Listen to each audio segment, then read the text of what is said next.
الشيطان الرجيم. بسم الله الرحمن الرحيم.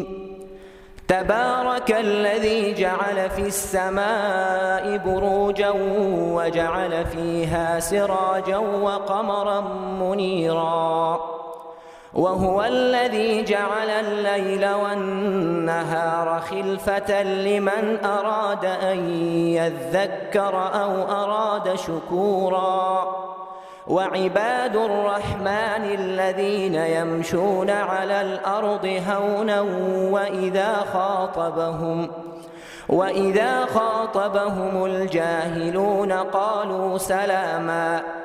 والذين يبيتون لربهم سجدا وقياما، والذين يقولون ربنا اصرف عنا عذاب جهنم إن عذابها كان غراما إنها ساءت مستقرا ومقاما. والذين إذا أنفقوا لم يسرفوا ولم يقتروا وكان بين ذلك قواما.